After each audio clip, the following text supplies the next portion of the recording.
ठीक एक महीने पहले इलाहाबाद हाईकोर्ट के जस्टिस शेखर यादव सीजेआई संजीव खन्ना की अध्यक्षता वाले कोलिजियम के सामने पेश हुए थे। रज्जो, तू आज काम पे भी नहीं आई? आज मन्नू की स्कूल की बस लग गई है ना, इसलिए इसको छोड़ने आई थी। स्कूल की बस? पर तेरा मन्नू तो सरकारी स्कूल में पढ़ता है ना? हाँ जी दीदी, अब सरकारी स्कूलों में 200 बसें चल पड़ेंगी, जिसका फायदा मेरे मन्नू जैसे 10,000 बच्चों को होगा। सरकारी स्कूलों नू भी बहुत शानदार बसां असीं देवांगे। पहले बैच वास्ते 20,000 बच्चे दा असीं प्रबंध कर रहे हैं। विवादित टिप्पणी करने वाले जस्टिस शेखर यादव को सुप्रीम कोर्ट ने तलब करके कहा था कि उन्हें ऐसे बयानों से बचना चाहिए। इलाहाबाद हाईकोर्ट के मुख्य न्यायाधीश अरुण भंसाली ने भी जस्टिस शेखर यादव से जवाब मांगा था।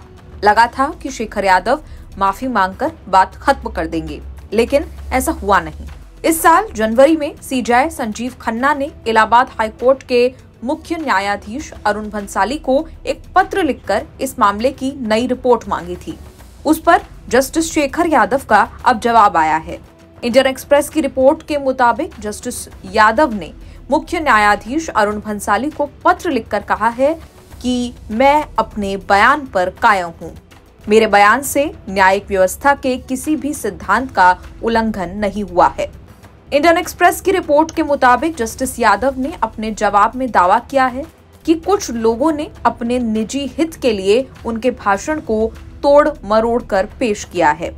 उन्होंने कहा कि उनके जैसे जुडिशरी के सदस्य सार्वजनिक रूप से अपना बचाव नहीं कर पाते, इसीलिए जुडिशरी में उनके सीनियर्स की ओर से उन्हें संरक्षण मिलना चाहिए। इस पूरे बयान के मायने ये हैं कि जस्टिस शेखर यादव माफी मांगने को तैयार नहीं है, जबकि सीजेआई ने खुद जवाब मांगा। उसके बाद भी जस्टिस यादव अपनी बात पर अड़े हुए नजर आ रहे हैं। उन्होंने कहा कि उनका भाषण संविधान के मूल्यों के अनुरूप था और सामाजिक मुद्दों पर उनके विचारों की अभिव्यक्ति था, न कि किसी समुदाय के प्रति नफरत पैदा करने के लिए। उधर शेखर यादव के नाम पर एक और कंट्रोवर्सी हो गई है। राम मंदिर मूवमेंट पर हो रहे एक सेमिनार में कीनोट स्पीकर के तौर पर भाग लेने की चर्चा हो रही है शेखर यादव की। अफवाहें थी कि भारत विकास परिषद द्वारा 22 जनवरी को एक आयोजन है जो कि महाकुंभ मेला प्रयागराज में आयोजित होगा। राम मंदिर मूवमेंट और गौरक्षा जैसे विषयों पर उसमें बात होगी। हालांकि जस्टिस यादव ने इस खबर को फेक न्यूज बताया, कहा कि ये गलत खबर है, मैं ये अटेंड नहीं करने वाला, सॉरी, किसी ने मुझे यूज करके फेक एड निकाल दी है, ये कहते हुए कि मैं सेमिनार को अटेंड करने वाला हूँ। बता दें कि ये वही शेखर यादव है जिनका विरोध पूर्व सीजेआई डीवाई चंद्रचूड़ ने भी किया था। हाल में चंद्रचूड़ ने कहा था कि वो शेखर यादव की नियुक्ति को लेकर शुरू से ही विरोध में थे।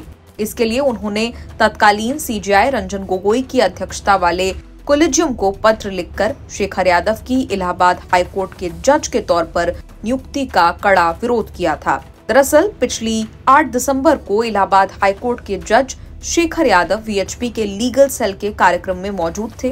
भाषण देते हुए सामान्य नागरिक संहिता और संवैधानिक अनिवार्यता विषय पर बोलते हुए उन्होंने कहा कि देश एक है, संविधान एक है, तो कानून एक क्यों नहीं है। उन्होंने कहा था कि हिंदुस्तान में रहने वाले बहुसंख्यकों के अनुसार ही देश चलेगा, यही कानून है। आप ये भी नहीं कह सकते कि हाईकोर्ट के जज होकर ऐसा बोल रहे हैं। कानून तो भैया बहुसंख्यक से ही चलता है। साथ ही कठपुल्ले शब्द का जिक्र किया। जस्टिस यादव ने कहा था जो कठपुल्ले हैं शब्द गलत है, लेकिन कहने में गुरेज नहीं है, क्योंकि वो देश के लिए घातक हैं, जनता को बहकाने वाले लोग हैं, देश आगे ना बढ़े इस प्रकार के लोग हैं, उनसे सावधान रहने की जरूरत है। ऐसी कई और टिप्पणी जस्टिस शेखर यादव ने उस कार्यक्रम के दौरान की, जिसके बाद विवाद बढ़ता चला गया। न्यूज़ तक ब्यूरो।